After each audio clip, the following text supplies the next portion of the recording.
दो बैलों की कथा। पशुओं में गधा सबसे ज्यादा बुद्धिहीन माना जाता है। हम जब किसी आदमी को बेवकूफ कहना चाहते हैं तो उसे गधा कहते हैं। गधा सचमुच बेवकूफ है या उसके सीधेपन, उसकी निरापद सहिष्णुता ने उसे यह संज्ञा दे दी है, इसका निश्चय नहीं किया जा सकता है। लेकिन गधे का एक छोटा भाई और भी है जो उससे कम ही गधा है, और वह है बैल। कुछ लोग बैल को शायद बेवकूफों में श्रेष्ठ कहेंगे, मगर ऐसा नहीं है। बैल कभी कभी मारता भी है, कभी कभी अडियल बैल भी देखने में आता है और भी कई तरीके से अपना रोष प्रकट कर देता है, लेकिन उसका स्थान गधे से नीचा है। करिया माली के दोनों बैलों के नाम था गोरा और बादल। दोनों देखने में सुंदर, काम में चौकस और शरीर में ऊंचे। बहुत दिनों से साथ रहते रहते दोनों में भाईचारा हो गया था। दोनों आमने सामने या आसपास बैठे हुए एक दूसरे से मुख भाषा में विचार करते थे। एक दूसरे के मन की बात कैसे समझ जाते। अवश्य ही उनमें कोई ऐसी गुप्त शक्ति थी जिससे जीवों में श्रेष्ठता का दावा करने वाला मनुष्य वंचित है। दोनों एक दूसरे को सूंघकर अपना प्रेम प्रकट करते, कभी कभी दोनों सीप भी मिला लिया करते थे। विग्रह के नाते से नहीं, केवल विनोद के भाव से। इसके बिना दोस्ती कुछ फुसफुसी, कुछ हल्की सी रहती है, जिस पर ज्यादा विश्वास नहीं होता है। जिस समय ये दोनों बैल हल या गाड़ी में जोत दिए जाते और गर्दन हिला हिलाकर चलते, उस वक्त हर एक की यही चेष्टा होती थी कि ज्यादा से ज्यादा भार उसकी गर्दन पर रहे।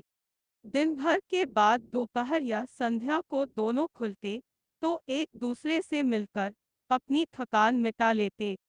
नाद में खली भूसा पड़ जाने के बाद दोनों साथ उठते, साथ नाद में मुंह डालते और साथ ही रहते बैठते थे।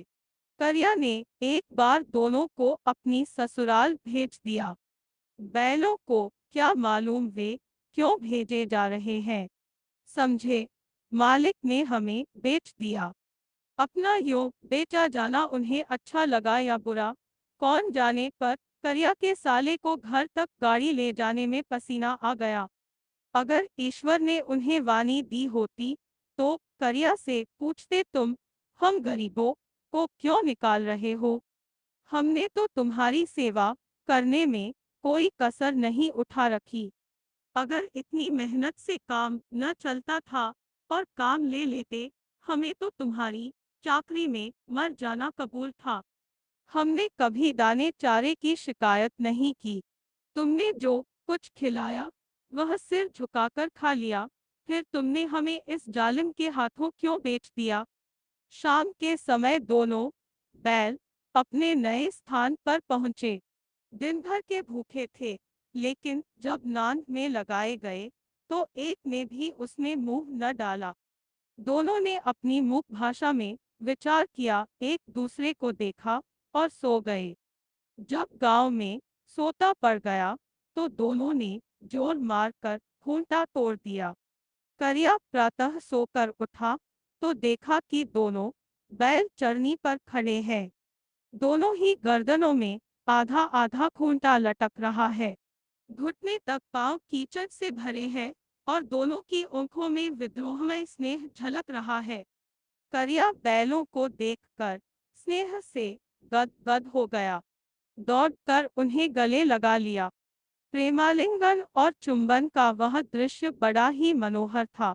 घर और गांव के लड़के जमा हो गए और तालियां बजा बजाकर उनका स्वागत करने लगे। गांव के इतिहास में यह घटना अभूतपूर्व न होने पर भी महत्वपूर्ण थी। बाल सभा ने निश्चय किया, दोनों पशुवीरों को अभिनंदन पत्र देना चाहिए। कोई अपने घर से रोटियां लाया, कोई गुड़, कोई चोकर, कोई भूसी। एक बच्चे ने कहा, ऐसे बैल किसी के पास न होंगे। दूसरे ने समर्थन किया, इतनी दूर से दोनों अकेले चले आए। तीसरा बोला, बैल नहीं है। करिया की पत्नी ने बैलों को द्वार पर देखा तो जल उठी। बोली, कैसे नमक हराम बैल है कि एक दिन वहां काम न किया, भाग खड़े हुए। करिया अपने बैलों पर यह आक्षेप न सुन सका, नमक हराम क्यों है? चारा दाना न दिया होगा तो क्या करते? पत्नी ने रोब के साथ कहा, बस तुम ही तो बैलों को खिलाना जानते हो, और तो सभी पानी पिला पिला कर रखते हैं। करिया ने चिढ़ाया, चारा मिलता तो क्यों भागते? पत्नी ने कहा, भागे इसलिए कि वे लोग तुम जैसे बेवकूफों की तरह बैलों को सहलाते नहीं, खिलाते हैं तो रगड़कर जोतते भी है। ये दोनों ठहरे कामचोर भाग निकले। अब देखो कहाँ से खली और चोकर मिलता है, सूखे भूसे के सिवा कुछ न दूंगी, खाए चाहे मरे। वही हुआ। मजदूर को बड़ी ताकीद कर दी गई कि बैलों को खाली सूखा भूसा दिया जाए। बैलों ने नांद में मुंह डाला तो फीका फीका, न कोई चिकनाहट न कोई रस। क्या खाएं? आशा भरी आंखों से द्वार की ओर ताकने लगी। करिया ने मजदूर से कहा, थोड़ी सी खली क्यों नहीं डाल देता भी? मालिकन मुझे मार ही डालेंगी। चुरा कर डाल आ। ना दादा, पीछे से तुम भी उन्हीं की सी कहोगे। दूसरे दिन करिया का साला फिर आया और बैलों को ले चला। अब की बार उसने दोनों को गाड़ी में जोता।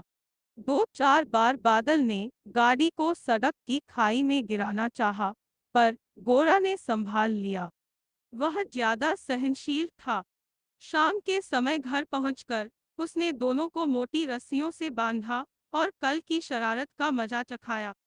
फिर वही सूखा भूसा डाल दिया। अपने दोनों बैलों को खली, चूनी सब कुछ दी। दोनों बैलों का ऐसा अपमान कभी न हुआ था। करिया इन्हें फूल की छड़ी से भी न छूता था। उसकी आवाज पर दोनों उड़ने लगते थे। यहाँ मार पड़ी। आत्मसम्मान की व्यथा तो थी ही, उस पर मिला सूखा भूसा। नान की तरफ ऊँघे तक न उठाई। दूसरे दिन गया ने बैलों को हल में जोता, पर इन दोनों ने जैसे पाँव न उठाने की कसम खा ली थी। वह मारते मारते थक गया, पर दोनों ने पाँव न उठाया। एक बार जब उस निर्दयी ने गोरा की नाक पर खूब डंडे जमाए, तो बादल का गुस्सा काबू के बाहर हो गया। हल लेकर भागा। हल, रस्सी, जुआ जोत सब टूट टाट कर बराबर हो गया। गले में बड़ी बड़ी रस्सियां न होती तो दोनों पकड़ाई में न आते। गोरा ने मूक भाषा में कहा, भागना व्यर्थ है। बादल ने उत्तर दिया, तुम्हारी तो इसने जान ही ले ली थी, अब की बड़ी मार पड़ेगी पड़ने दो। तो बैल का जन्म लिया है तो मार से कहाँ तक बचेंगे? करिया का साला दो आदमियों के साथ दौड़ा आ रहा है। दोनों के हाथों में लाठियां हैं। बादल बोला, कहो तो दिखा दूं कुछ मजा, मैं भी लाठी लेकर आ रहा है। हीरा ने समझाया, नहीं भाई, खड़े हो जाओ। मुझे मारेगा तो मैं भी एक दो को गिरा दूंगा। नहीं, हमारी जाति का यह धर्म नहीं है। बादल दिल में ऐंठ कर रह गया। वे दोनों को पकड़कर ले चला। कुशल हुई कि उसने इस वक्त मारपीट न की, नहीं तो बादल भी पलट पड़ता। उसके तेवर देखकर गया और उसके सहायक समझ गए कि इस वक्त टाल जाना ही ठीक है। आज दोनों के सामने फिर वही सूखा भूसा लाया गया। दोनों चुपचाप खड़े रहे। घर के लोग भोजन करने लगे। उस वक्त छोटी सी लड़की दो रोटियां लिए निकली और दोनों के मुंह में देकर चली गई। उस एक रोटी से इनकी भूख तो क्या शांत होती, पर दोनों के हृदय को मानो भोजन मिल गया। यहाँ भी किसी सज्जन का निवास है। लड़की भैरों की थी। उसकी माँ मर चुकी थी। सौतेली माँ मारती रहती थी, इसलिए इन बैलों से उसे एक प्रकार की आत्मीयता हो गई थी। दोनों दिन भर जोते जाते, डंडे खाते, अटते। शाम को थान पर बांध दिए जाते और रात को वही बालिका उन्हें 2 रोटियां खिला जाती। प्रेम के इस प्रसाद की यह बरकत थी कि दो दो गाल सूखा भूसा खाकर भी दोनों दुर्बल न होते थे, मगर दोनों की आंखों में रोम रोम में विद्रोह भरा हुआ था। एक दिन बादल ने मूक भाषा में कहा, अब तो नहीं सहा जाता गोरा, क्या करना चाहते हो? एकाध को सीगों पर उठाकर फेंक दूंगा, लेकिन जानते हो, वह प्यारी लड़की जो हमें रोटियां खिलाती है, उसी की लड़की है जो इस घर का मालिक है। यह बेचारी अनाथ न हो जाएगी तो मालकिन को न फेंक दूं। वही तो उस लड़की को मारती है, लेकिन औरत जात पर सीप चलाना मना है, यह भूले जाते हो।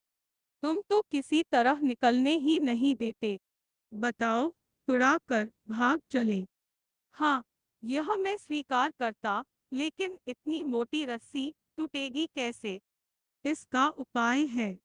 पहले रस्सी को थोड़ा सा चबा लो, फिर एक झटके में जाती है। रात को जब बालिका रोटियां खिलाकर चली गई, दोनों रस्सियां चबाने लगे, पर मोटी रस्सी मुंह में न आती थी। बेचारे बार बार जोर लगाकर रह जाते थे। सहसा घर का द्वार खुला और वही बालिका निकली। दोनों सिर झुकाकर उसका हाथ चाटने लगे। दोनों की पूंछें खड़ी हो गई। उसने उनके माथे सहलाए और बोली, खोले देती हूँ, चुपके से भाग जाओ, नहीं तो यहाँ लोग मार डालेंगे। आज घर में सलाह हो रही है कि इनकी नाकों में नाथ डाल दी जाए। उसने गरान खोल दिया, पर दोनों चुपचाप खड़े रहे। बादल ने अपनी भाषा में पूछा, अब चलते क्यों नहीं? गोरा ने कहा, चले तो, लेकिन कल इस अनाथ पर आफत आएगी, सब इसी पर संदेह करेंगे। सहसा बालिका चिल्लाई, दोनों फूफा वाले बैल भागे जा रहे हैं। ओ दादा, दोनों बैल भागे जा रहे हैं, जल्दी दौड़ो। गया हड्डाकर भीतर से निकला और बैलों को पकड़ने चला। वे दोनों भागे।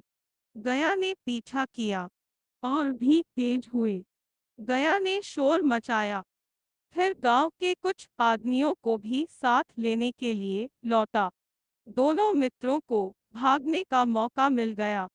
सीधे दौड़ते चले गए, यहाँ तक कि मार्ग का ज्ञान न रहा। जिस परिचित मार्ग से आए थे, उसका यहाँ पता न था। नए नए गांव मिलने लगे। तब दोनों एक खेत के किनारे खड़े होकर सोचने लगे, अब क्या करना चाहिए। गोरा ने कहा, मालूम होता है राह भूल गए, तुम भी बेतहाशा भागे। वही उसे मार गिराना था। उसे मार गिराते तो दुनिया क्या कहती। वह अपना धर्म छोड़ दे, लेकिन हम अपना धर्म क्यों छोड़े? दोनों भूख रहे व्याकुल हो रहे थे। खेत में मटर खड़ी थी, चरने लगे। रह रह कर आहट ले लेते थे, कोई आता तो नहीं है। जब पेट भर गया, दोनों ने आजादी का अनुभव किया तो मस्त होकर उछलने कूदने लगे। पहले दोनों ने डकार ली, फिर सींग मिलाए और एक दूसरे को ठेलने लगे। बादल ने गोरा को कई कदम हटा दिया, यहाँ तक कि वह खाई में गिर गया। तब उसे भी क्रोध आया, संभल कर उठा और फिर बादल से भिड़ गया। बादल ने देखा खेल में झगड़ा हुआ चाहता है तो किनारे हट गया। अरे, यह क्या? कोई सांड दौड़ता चला आ रहा है। हाँ, सांड ही है। वह सामने आ पहुंचा। दोनों मित्र बगले झांक रहे हैं। सांड पूरा हाथी है। उससे भिगना जान से हाथ धोना है, लेकिन न भिगने पर भी जान बचती नहीं नजर आती। इन्हीं की तरफ आ भी रहा है। कितनी भयंकर सूरत है। बादल ने मूक भाषा में कहा, बुरे फंसे, जान बचेगी, कोई उपाय सोचो। गोरा ने चिंतित स्वर में कहा, अपने घमंड से फूला हुआ है, आरजू विनती न सुनेगा। भाग क्यों न चले? भागना कायरता है, तो फिर यहीं मरो। बंदा तो 9 2 11 होता है, और जो दौड़ाए, तो फिर कोई उपाय सोचो। जल्द। उपाय यही है कि उस पर दोनों जने एक साथ चोट करें। मैं आगे से रगेदता हूँ, तुम पीछे से रगेदो। दोहरी मार पड़ेगी तो भाग खड़ा होगा। मेरी ओर झपटे, तुम बगल से उसके पेट में सीध घुसेड़ देना। जान जोखिम है, पर दूसरा उपाय नहीं है। दोनों मित्र जान हथेलियों पर लेकर लपके। सान को भी संगठित शत्रुओं से लड़ने का तजर्बा न था। वह तो एक शत्रु से मल्लयुद्ध करने का आदी था। ज्यों ही गोरा पर झपटा, बादल ने पीछे से दौड़ाया। सान उसकी तरफ मुड़ा, तो गोरा ने रगेदा। सान चाहता था कि एक एक करके दोनों को गिरा ले, पर ये दोनों भी उस्ताद थे, उसे वह अवसर न देते थे। एक बार सान झल्लाकर गोरा का अंत कर देने के लिए चला कि बादल ने बगल से आकर पेट में सीध भोंक दी। सान क्रोध में आकर पीछे फिरा तो गोरा ने दूसरे पहलू में सीध भोंक दिया। आखिर बेचारा जख्मी होकर भागा, और दोनों मित्रों ने दूर तक उसका पीछा किया, यहाँ तक कि सान बेदम होकर गिर पड़ा। तब दोनों ने उसे छोड़ दिया। दोनों मित्र विजय के नशे में झूमते चले जाते थे। बादल ने अपनी सांकेतिक भाषा में कहा, मेरा तो जी चाहता था कि बच्चा को मार ही डालूं। गोरा ने तिरस्कार किया, गिरे हुए बैरी पर सीध न चलाना चाहिए। यह सब दौग है। बैरी को ऐसा मारना चाहिए कि फिर न उठे। अब घर कैसे पहुंचेंगे, वह सोचो। पहले कुछ खा ले तो सोचे। सामने मटर का खेत था ही। बादल उसमें घुस गया। गोरा मना करता रहा, पर उसने एक न सुनी। अभी 2 4 ग्रास खाए थे कि 2 आदमी लाठियां लिए दौड़ पड़े और दोनों मित्रों को घेर लिया। गोरा तो मेड़ पर था, निकल गया। बादल सींचे हुए खेत में था। उसके खुर कीचड़ में धंसने लगे, न भाग सका। पकड़ लिया। गोरा ने देखा, संगी संकट में है, तो लौट फंसेंगे तो दोनों फंसेंगे। रखवालों ने उसे भी पकड़ लिया। प्रातःकाल दोनों मित्र कांजी हाउस में बंद कर दिए गए। दोनों मित्रों को जीवन में पहली बार ऐसा पड़ा कि सारा दिन बीत गया और खाने को एक तिनका भी न मिला। समझ ही में न आता था, यह कैसा स्वामी है। इससे तो गया, फिर भी अच्छा था। यहाँ कई भैंसें थी, कई बकरियां, कई घोड़े, कई गधे, पर किसी के सामने चारा न था। सब जमीन पर मुर्दों की तरह पड़े थे। कई तो इतने कमजोर हो गए थे कि खड़े भी नहीं हो सकते थे। सारा दिन दोनों मित्र फाटक की ओर टकटकी लगाए ताकते रहे, पर कोई चारा लेकर आता न दिखाई दिया। तब दोनों ने दीवार की नमकीन मिट्टी चाटनी शुरू की, पर इससे क्या तृप्ति होती। रात को भी जब कुछ भोजन न मिला, तो गोरा के दिल में विद्रोह की ज्वाला दहक उठी। बादल से बोला, अब तो नहीं रहा जाता बादल। बादल ने सिर लटकाए हुए जवाब दिया, मुझे तो मालूम होता है प्राण निकल रहे हैं। इतनी जल्द हिम्मत न हारो भाई। यहाँ से भागने का कोई उपाय निकालना चाहिए। आओ दीवार तोड़ डालें। मुझसे तो अब कुछ नहीं होगा। बस इसी बूते पर अकड़ते थे, सारी अकड़ निकल गई। बाड़े की दीवार कच्ची थी।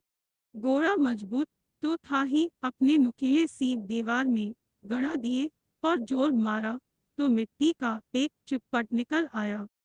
फिर तो उसका साहस बढ़ा। इसने दौड़ दौड़ कर दीवार पर चोटें की और हर चोट में थोड़ी थोड़ी मिट्टी गिराने लगा। उसी समय कांजी हाउस का चौकीदार लालटेन लेकर जानवरों की हाजिरी लेने निकला। गोरा का उजापन देखकर उसने उसे कई डंडे रसीद किए और मोटी सी रस्सी से बांध दिया। बादल ने पड़े पड़े कहा, आखिर मार खाई, क्या मिला? अपने बूते भर जोर तो मार दिया। ऐसा जोर मारना किस काम का कि और बंधन में पड़ गए। जोर तो मारता ही जाऊंगा, चाहे कितने ही बंधन पड़ते जाएं। जान से हाथ धोना पड़ेगा, कुछ परवाह नहीं, यूं भी मरना ही है।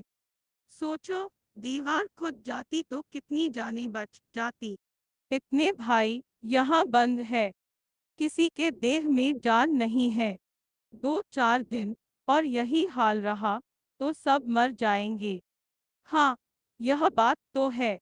अच्छा, तो ला, फिर मैं भी जोर लगाता हूँ। बादल ने भी दीवार में उसी जगह सीग मारा। थोड़ी सी मिट्टी गिरी तो हिम्मत और बढ़ी। फिर तो वह दीवार में सीग लगाकर इस तरह जोर करने लगा मानो किसी से लड़ रहा है। आखिर कोई 2 घंटे की जोर आजमाई के बाद दीवार ऊपर से लगभग 1 हाथ गिर गई। उसने दूनी शक्ति से दूसरा धक्का मारा तो आधी दीवार गिर पड़ी। दीवार का गिरना था कि अधमरे से पड़े हुए सभी जानवर चेत उठे। तीनों घोड़ियां सरपट भाग निकली, फिर बकरियां निकली। इसके बाद भैंसें भी खिसक गई, पर गधे अभी तक ज्यों के त्यों खड़े थे। गोरा ने पूछा, तुम दोनों क्यों नहीं भाग जाते? एक गधे ने कहा, जो कहीं फिर पकड़ लिए जाएं तो क्या हरज है, अभी तो भागने का अवसर है। हमें तो डर लगता है, हम यहीं पड़े रहेंगे। आधी रात से ऊपर जा चुकी थी। दोनों गधे अभी तक खड़े सोच रहे थे कि भागे या न भागे। बादल अपने मित्र की रस्सी तोड़ने में लगा हुआ था। जब वह हार गया तो गोरा ने कहा, तुम जाओ, मुझे यहीं पड़ा रहने दो, शायद कहीं भेंट हो जाए। बादल ने आंखों में आंसू लाकर कहा, तुम मुझे इतना स्वार्थी समझते हो गौरव? हम और तुम इतने दिनों एक साथ रहे हैं, आज तुम विपत्ति में पड़ गए तो मैं तुम्हें छोड़कर अलग हो जाऊं।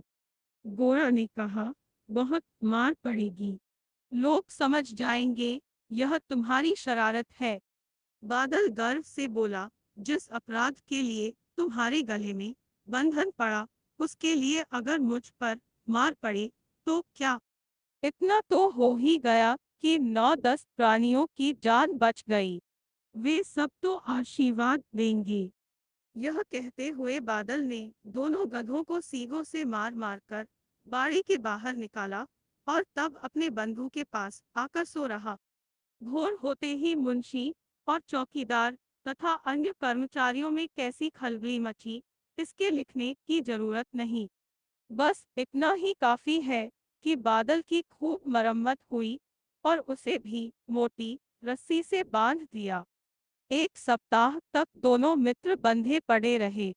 किसी ने चारे का एक तृण भी न डाला। हाँ, एक बार पानी दिखा दिया जाता था, यही उनका आधार था। दोनों इतने दुर्बल हो गए थे कि उठा तक न जाता, थथरियां निकल आई थी। एक दिन बाड़ी के सामने दुब्बी बजने लगी और दोपहर होते होते वहां 50-60 आदमी जमा हो गए। तब दोनों मित्र निकाले गए और उनकी देखभाल होने लगी। लोग आ आकर उनकी सूरत देखते और मन फीका करके चले जाते। ऐसे मृतक बैलों का कौन खरीदार होता? सहसा एक दाढ़ी वाला आदमी, जिसकी आंखें लाल थी और मुद्रा अत्यंत कठोर, आया और दोनों मित्रों के कूल्हों में उंगली गोदकर मुंशी जी से बातें करने लगा। उसका चेहरा देखकर दोनों मित्रों के दिल कांप उठे। वह कौन है और उन्हें क्यों टटोल रहा है, इस विषय में उन्हें कोई संदेह न हुआ। दोनों ने एक दूसरे को भी नेत्रों से देखा और सिर झुका लिया। गोरा ने कहा, गया के घर से नाहक भागे, अब जान न बचेगी। बादल ने अश्रद्धा के भाव से उत्तर दिया, कहते हैं भगवान सबके ऊपर दया करते हैं। उन्हें हमारे ऊपर क्यों दया नहीं आती? भगवान के लिए हमारा मरना जीना दोनों बराबर है। चलो, अच्छा ही है, कुछ दिन उसके पास तो रहेंगे। एक बार भगवान ने उस लड़की के रूप में हमें बचाया था, क्या अब न बचाएंगे? यह आदमी छुरी चलाएगा, देख लेना। तो क्या चिंता है? मांस, खाल, सींग, हड्डी सब किसी न किसी काम आ जाएगी। नीलाम हो जाने के बाद दोनों मित्र उस दाढ़ी वाला के साथ चले। दोनों की बोटी बोटी कांप रही थी। बेचारे पांव तक न उठा सकते थे, पर भय के मारे गिरते पड़ते भागे जाते थे, क्योंकि वह जरा भी चाल धीमी हो जाने पर जोर से डंडा जमा देता था। राह में गाय बैलों का रेवड़ हरे हरे हार में चरता नजर आया। सभी जानवर प्रसन्न थे, चिकने चपल, कोई उछलता था, कोई आनंद से बैठा कागुर करता था। कितना सुखी जीवन था इनका, पर कितने स्वार्थी है सब। किसी को चिंता नहीं कि उनके दो भाई बधिक के हाथ पड़े, कैसे दुखी है। सहसा दोनों को ऐसा मालूम हुआ कि यह परिचित राह है। हाँ, इसी रास्ते से गया उन्हें ले गया था। वही खेत, वही बाग, वही गांव मिलने लगे। प्रतिक्षण उनकी चाल तेज होने लगी। सारी थकान, सारी दुर्बलता गायब हो गई। आह, वह ये क्या कहे कि यह लो, अपना ही हार आ गया। इसी कुएं पर हम पुर चलाने आया करते थे, यही कुआं है। बादल ने कहा, हमारा घर निकट आ गया। गोरा बोला, भगवान की दया है, मैं तो अब घर भागता हूँ। यह जाने देगा, इसे मार गिरता हूँ। नहीं नहीं, दौड़कर खान पर चलो, वहां से हम आगे न जाएंगे। दोनों उन्मत्त होकर बच्चों की भांति कुलेलें करते हुए घर की ओर दौड़े। वह हमारा थान है। दोनों दौड़कर अपने थान पर आए और खड़े हो गए। दाढ़ी वाला भी पीछे पीछे दौड़ा चला आता था। करिया द्वार पर बैठा धूप खा रहा था। बैलों को देखते ही दौड़ा और उन्हें बारी बारी से गले लगाने लगा। मित्रों की आंखों में आनंद के आंसू बहने लगे। एक करिया का हाथ चाट रहा था। दाढ़ी वाले ने जाकर बैलों की रस्सियां पकड़ ली। करिया ने कहा, मेरे बैल है। तुम्हारे बैल कैसे? मैंने मवेशी खाने से लिए है। मैं तो समझता हूँ चुराए लिए आते हो। चुपके से चले जाओ। मेरे बैल है, मैं बेचूंगा तो बिकेंगे। किसी को मेरे बैल नीलाम करने का क्या जरूरत है? जाकर थाने में रिपोर्ट दर्ज करा दूंगा। मेरे बैल है, इसका सबूत यह है कि मेरे दरवाजे पर खड़े हैं। दाढ़ी वाले ने झल्लाकर बैलों को जबरदस्ती पकड़ ले जाने के लिए बढ़ा। उसी वक्त बादल ने सीप चलाया। दाढ़ी वाला पीछे हटा। बादल ने पीछा किया। दाढ़ी वाला भागा। बादल पीछे दौड़ा। गांव के बाहर निकल जाने पर वह रुका, पर खड़ा दाढ़ी वाले का रास्ता देख रहा था। दाढ़ी वाला दूर खड़ा धमकियां दे रहा था, गालियां निकाल रहा था, पत्थर फेंक रहा था, और बादल विजयी शूर की भांति उसका रास्ता रोके खड़ा था। गांव के लोग यह तमाशा देखते थे और हंसते थे।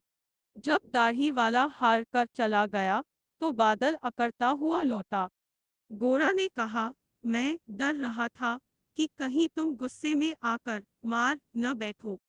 अगर वह मुझे पकड़ता तो मैं भी मारे न छोड़ता।